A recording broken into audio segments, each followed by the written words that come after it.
Yang kedua niku diken mlebu neraka malih ku lelat-lelet, ndelok pangeran mboten semangat. Ditakoki mbek pangeran. Kenapa kamu tidak semangat? Saya itu tidak pernah ngira jenengan yang baik sudah masukkan saya ke surga, kemudian jenengan nyuruh lagi saya ke neraka. Saya tidak pernah mengira engkau itu seperti itu. Terus Allah nggih, ana indadzoni abdibi. Ya ora apa-apa, swarga ya swarga.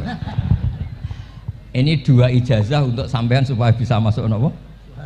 Swarga.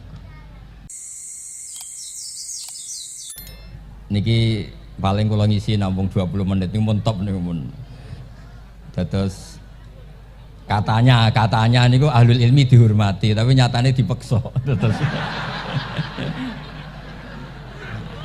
Terus memang banyak paradok dalam ilmu usul fikih. Ilmu usul fikih itu ilmu yang menjadikan orang itu bisa berpikir. Gitu. Kalau tak cerita tentang pertama tentang Ki Agil sing al-ma'ruf bi ahli nahwi.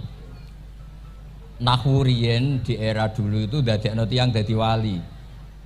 Sampai disebut hatta nahat qulubuhum li nahwihi famin azimi sya'nihi lam tahwihi. Terus orang-orang baik niku ketika usul teng pangeran nyebut Allah la ilaha illallah mboten saged. Sagete namung nyebut dhamir sa'an niku hu. Akhirnya kathah toreko sing ha hu niku gara-gara ahli nahwu niku.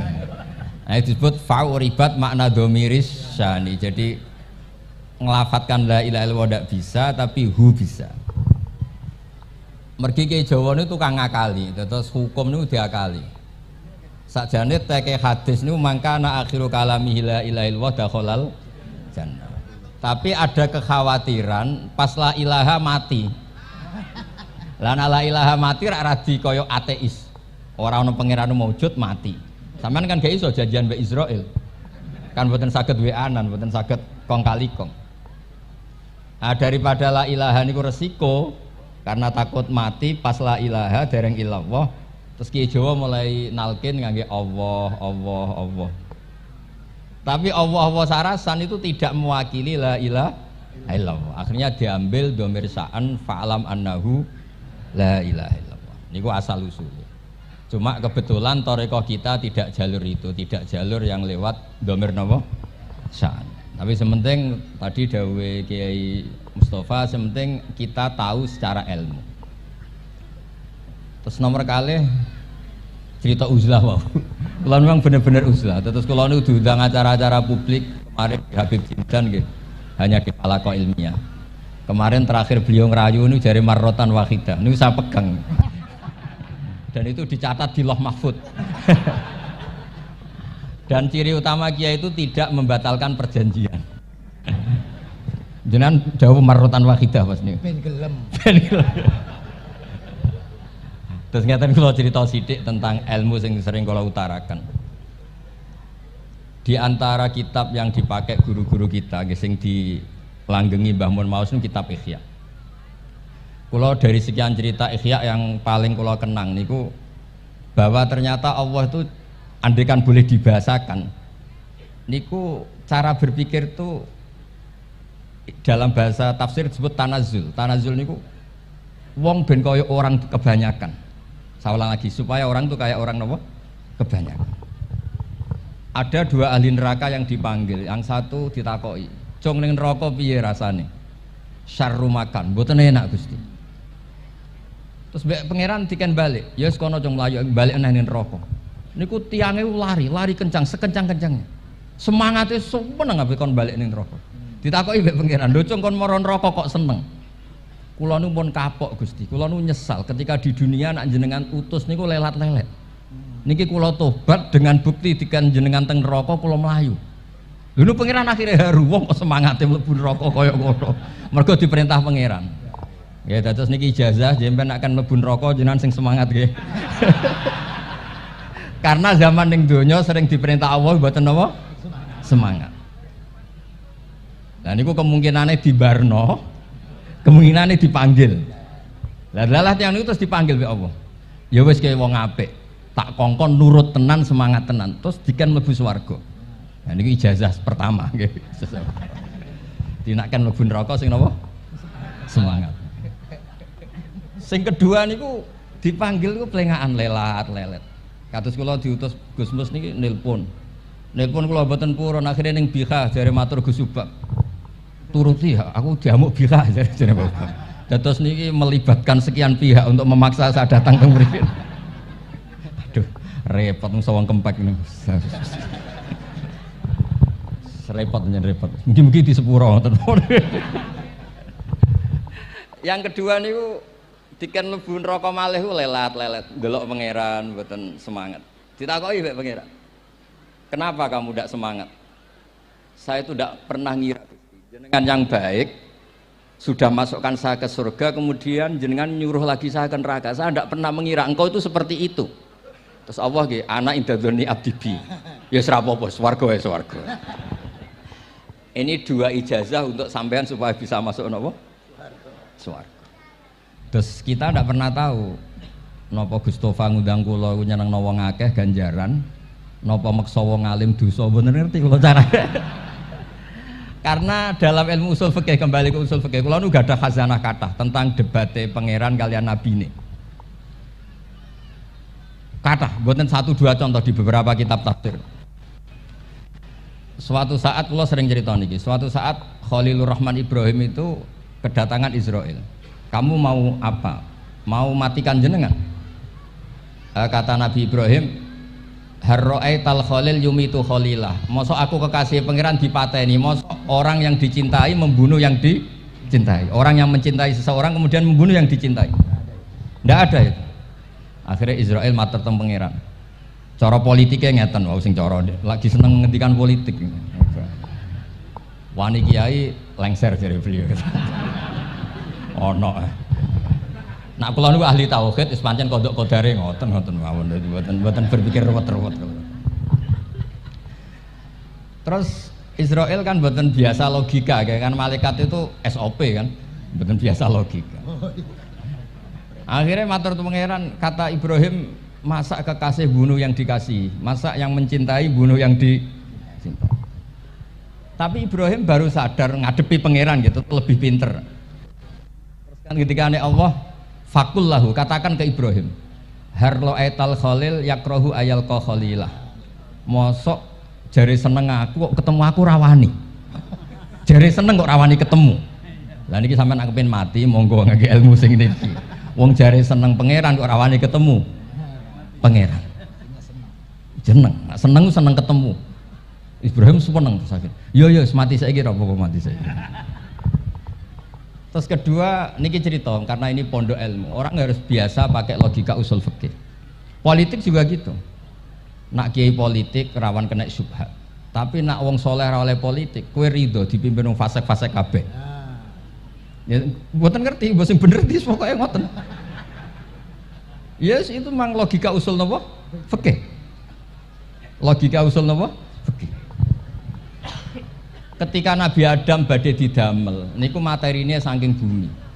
Pertama sing diutus Jibril. Jibril ambekan qabdotan minal ardi, segenggam bumi. Saya mau bikin Adam, materinya dari bumi. Setelah datang ke bumi mau ngambil ista'adzat billah. Maksudnya ista'adzat billah, a'udzu billahi minka, saya berlindung Allah dari kamu. Antasinani. Kalau ngarepe Gustofa dari ahli nahwu dados kula niki tak goleki tenan pancen syanahu mun mutaaddi bi nafsi. Mungkin dibuli ku antusinani kok panjang nanti cerita. Saya ndak ingin bagian dari saya diambil, kok aku bolong.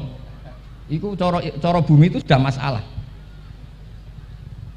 Terus akhirnya Jibril kembali, ya Allah, dia berlindung kepada engkau maka saya lindungi.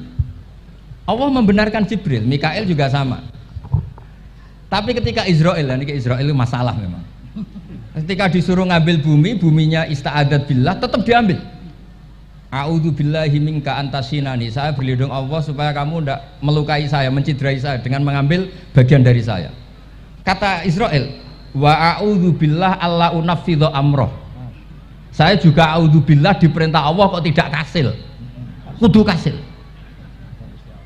Lah saya tidak tahu yang benar istilahnya Jibril apa istilahnya Israel.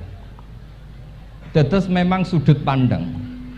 Makanya dulu ketika banyak pondok putri itu kiai-kiai kuno dulu itu menentang. Alasannya nggih, nak bojone jelas khawatir kiai ini kecoba niku jelas. Tapi banyak kiai itu nggih khawatir tenan. Kecoba fitnatin nisa. Tapi ketika logikanya dibalik, apa kamu ridho para perempuan-perempuan muslimat itu tidak dapat pendidikan apa? Agama. Hanya karena orang soleh tidak punya nyali, tidak punya peduli mengajar. Tapi nggih saged diwalik. Ustaz-ustaz sing imane pas-pasan niku kowe ridho nak kecoba. Sampean milih mana? Ridho kecoba apa ridho bodoh? Nah, logika-logika usul fikih ini yang kemudian dipakai Wali Songo. Dipakai Wali Songo kemudian membiarkan sekian tradisi yang insya Allah itu salah sebetulnya. Tapi tidak sebanding dengan asmane Allah Subhanahu wa taala. Misalnya begini. Nggih niki dirungokno mawon. Sampeyan ra paham mboten napa-napa. Sampeyan nak ra paham wis anggap ae tawadhu. Pantese wong awam yo ora paham, nak paham dadi kiai. Terus biasa mawon sampean nak ora paham aja tersiksa. Umpamane jenengan mboten kiai kok kon paham. Nah sampean pinter kados kula mestine ora ngrungokno, semangate hasud. Terus rivalitas mergo. Nah cara Mbah Mun nak cerita ngoten, dhisik kowe zaman bodho iku angger kiai mbok cucuk. Bareng podo kiai niku koyok saingan. Niku pun sunatullah, ndak bisa dihindari. Niku pun sunatullah. Terus kembali lagi ya. Logika usul fikih niku dipakai oleh Wali Songo. Ngeten ada cerita ini rungokno nonton. Itu sudah saya cek di beberapa riwayat termasuk di Musnad Imam Ahmad. Ada orang ini bukti teorinya Wali Songo itu benar. Wonten tiyang gadah kesalahan. Niku dokumen kesalahan niku maddul basar sepanjang mata melihat. Wes ngoten jumlahnya 99 bok. Kayak apa banyaknya? Per bok maddul basar sepanjang mata nopo melihat. Ketika dia ditanya Allah itu kalau tanya demokratis. Adzolamat kakatabati. Jangan-jangan malaikat saya sentimen. Kalau kamu jelek ditulis, kalau baik enggak. Enggak Gusti. Afalaka udhurun, jangan-jangan kamu saat salah itu punya alasan. Enggak Gusti, ya memang salah. Tapi kata Allah, sudah kamu tenang saja, kamu punya ini. Itu hanya satu box, ya kira-kira kayak tempat jam tangan itu. Enggak, kamu punya ini, cukup ini. Terus malaikat tanya, ya Allah, apa artinya, apa ngefek itu kalau ditimbang dengan kejelekan sebanyak itu dengan satu box jam. Orang ini juga bilang, Gusti sudah ada usah ditimbang, nggak ngefek itu pasti kalah. Tapi setelah ditimbang menang yang satu box kecil tadi. Karena di situ adalah la ilaha illallah Muhammadur Rasulullah. Jadi malaikat diancam sama Allah, kamu berani tidak mempertimbangkan nama saya? Apapun banyaknya box itu dosa itu tidak saya. Kalau ini la ilaha illallah itu nama saya. Kamu berani tidak mempertimbangkan nama saya? Ya tidak berani Gusti, ya harus dimenangkan. Nah itu. Semalane kok pengajian ini ya ono istilatur rijal wan nisa, tapi baru kayak ngaji di sepuro. Ya aja muni halal tapi ya aja muni terus gak ono faedahe. Sepuro. Di sepuro insyaallah. Karena kalau nuruti harus steril halal itu kayaknya ndak bisa. Terus di situ ditutup fala yaskulu ma asmillahi taala syai'un. Dibanding asmane Allah taala sesuatu itu ndak ada nilainya. Pasti menang Allah taala. Sehingga banyak ulama ngendikan kowe nak berdosa, bersalah maca iki-iki. Dan kalau Anda dosa misalnya catatannya satu box terus di bawah ada astagfirullah, malaikat ditanya sama Allah, kamu berani tidak mempertimbangkan nama saya disebut di situ? Nah saya ini ribuan orang yang ngundang, saya berani mengabaikan. Bareng ono wong ngaku mbah, ya mbah tenan wae. Ya terus ngoten, kowe wani gak mempertimbangkan Gustofa sing mantune Mbah Maimun. Ya. Semoga cara pandang malaikat nanti seperti itu. Tapi nanti kalau malaikat cara pandang, mbah kok tukang makso putu. Itu mbah model opo. Nah saya ini sudah ngalah satu kali. Berikutnya logika kedua yang insya Allah terbangun di kalangan malaikat, yaitu mbah ora oleh maksa napa putu.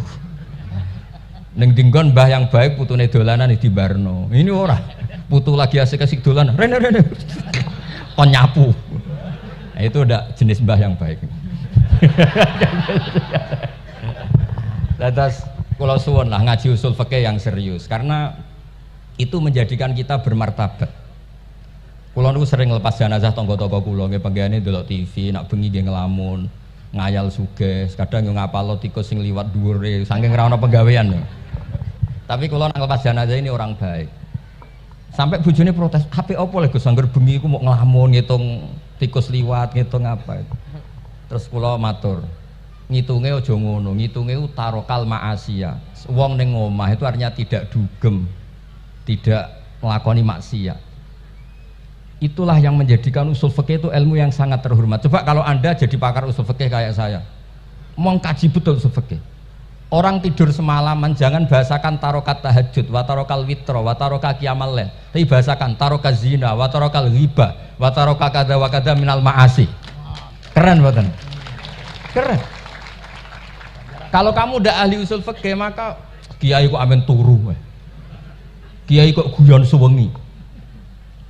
Lu kiai guyon sungi itu melawan kiai itu ustaz juga manusia karena bengi itu ya kepen nonton tapi kan buatan pantas akhirnya korbannya santri ini dijak guyon gak jelas lah apel neng rodo ya ora pantas ngelawan nafsu itu berat caranya ya dilalek-lalek no guyon itu lah muka-muka malaikat kabeh ahli usul fikih nganggep ngono iku perlawanan terhadap keinginan apa maksiat.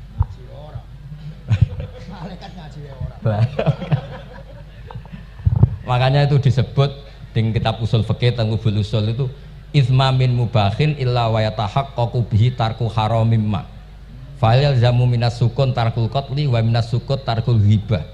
Tidak ada sesuatu yang mubah kecuali saat Anda lakukan, saat itu juga Anda meninggalkan keharaman. Maka sebetulnya mubah ini punya nilai yang luar biasa yaitu tarkul haram atau tarkul ma'asi.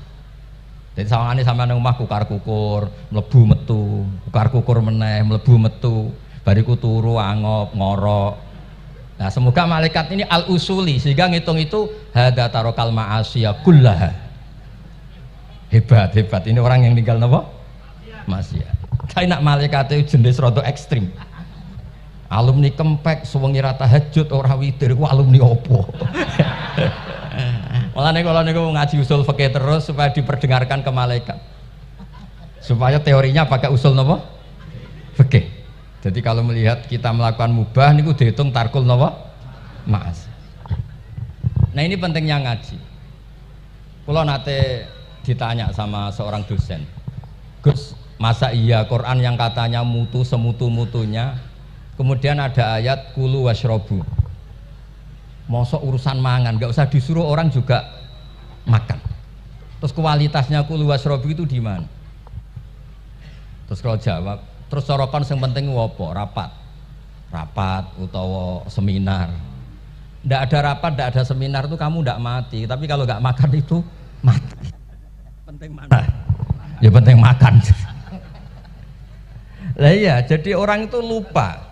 Kalau sesuatu yang seserius itu karena menjaga nyawa, yaitu makan. Terus karena makan tuh hal yang murah dianggap biasa, itu bahaya.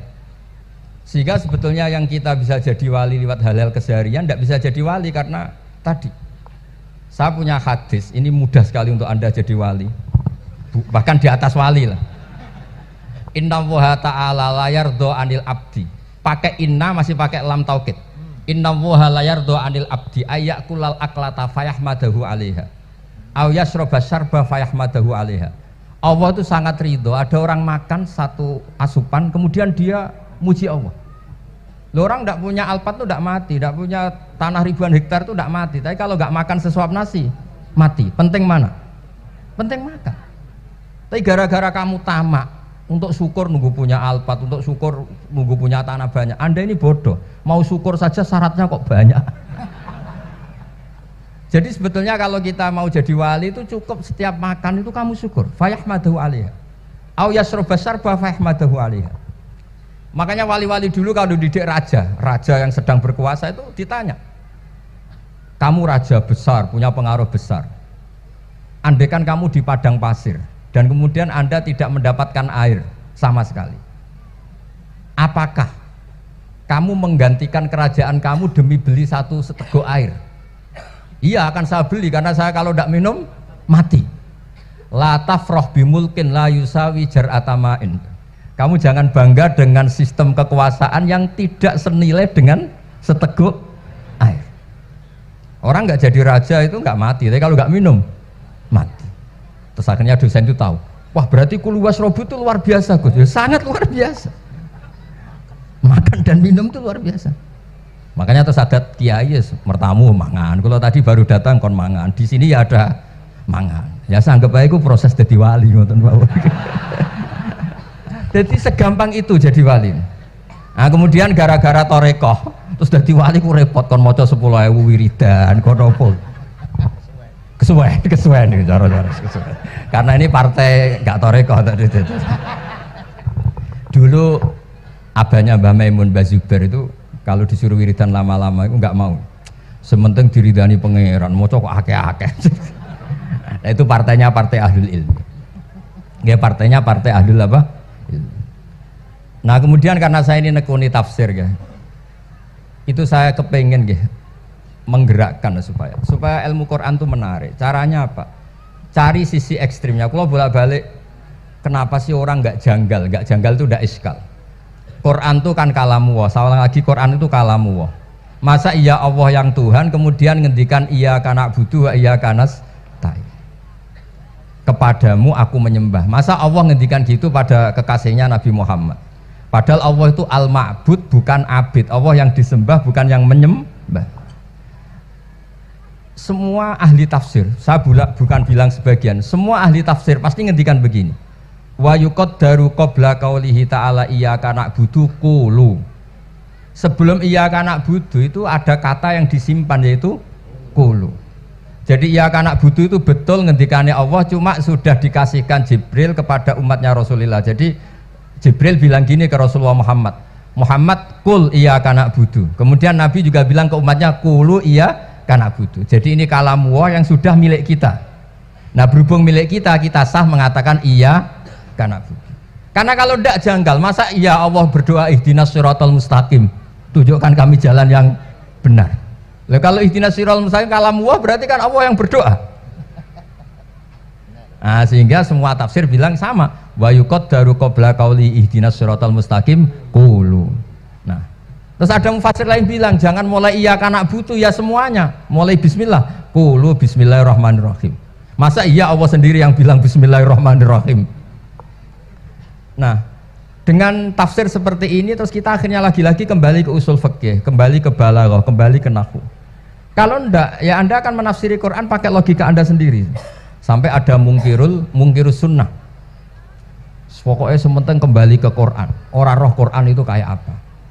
Saya kemarin ngaji di Sedan di daerah saya bilang, Sayyidina Umar itu Islam sebelum minta hidayat. Khalid bin Walid ya Islam sebelumnya ya tidak minta hidayat.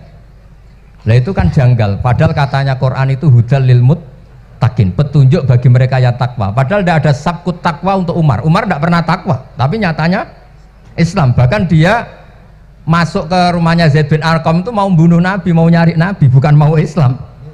Tapi ketika dengar iparnya membaca Toha ma anzalna alikal Qur'ana litasqa, kemudian dia masuk Islam. Lalu gimana tentang hudal lil muttaqin, petunjuk bagi mereka yang takwa? Banyak ulama yang mengatakan lil muttaqin itu balaghahnya lil iktifa, lil muttaqina wa ghairihim. Jadi Quran itu petunjuk bagi yang takwa dan yang tidak takwa. Dan itu di bahasa Arab sah. Di bahasa Arab sah. Misalnya gini ya, kalau sampean punya ponakan dolan, cong-cong nang mangan. Ya maksudnya ya mangan mbek ngombe, mangan tok seretan mati kan. Itu kan satu paket. Sarobila taqikumul harra wal barda. Pakaian yang melindungi dari panas, di situ nggak disebut wal barda, tapi artinya juga wal barda. Karena kalau tidak diartikan lil iktifa, nanti Quran itu memberi petunjuk bagi yang sudah muttaqin, corong doang nguyai segoro, wis takwa kok. Nah ini kita butuh ahli tafsir yang al-usuli. Karena itu yang menjadikan Quran punya kualitas lagi. Seolah lagi punya kualitas lagi. Kalau ndak, Quran tuh kayak biasa-biasa saja, kayak tadi kulu wasrobu kayak dan seterusnya dan seterusnya. Jadi kalau suwun barokahnya hormat sama orang alim kados Ki Akil, Ki Siras dan tenaga keluarga mriki. orang menghidupkan logika ilmu lagi. Jadi kalau seneng lah nak dalam Gusmus ahli ilmu boten krono niat fakir boten. Biar sampean ngerti lah kalau ngadepi ahlul ilmi itu pun boten level. Ahlul ilmi itu kalau punya logika itu tidak bisa dibantah. Saya beri contoh sekian contoh yang nyata yang diajarkan Rasulullah SAW. Nabi itu pernah mau dipermalukan orang karena Nabi ngendikan la adwa wala tiarata, tidak ada penyakit menular. Terus ada orang iseng kok onta yang kena kudisen itu dijejerkan yang waras ikut kena kudisen. Terus orang ini tanya, ya Rasulullah ini tadi sehat, tapi kena onta yang kudisen ikut kudisen. Nabi tanya lagi, faman a'dal awal, yang kudisen pertama ketularan siapa? Wah itu dari Allah ya, maksud saya seperti itu. Jadi ada terus orang-orang kafir itu cara berpikir aja alal alihata ilaha wahida inna hadalah syai'un ujab. Muhammad ya tentu mereka masih jangkar. Muhammad problem kita ini banyak. Kalau Tuhannya satu tidak cukup. Ada problem kredit macet, ada problem macam-macam kan, utang piutang macam-macam. Kalau Tuhannya satu tidak cukup. Kita butuh Tuhan banyak karena problem kita banyak. Lalu Nabi mengajarkan mereka apa logika yang dibangun. Kalau kamu jadi buruh, kemudian majikan kamu banyak, semuanya merintahkan kamu bingung enggak? Ya bingung. Tuhan kamu itu majikan kamu, kalau banyak-banyak perintah semua kamu yang bingung. Ya sudah mat Tuhannya satu saja. Itu disebut wa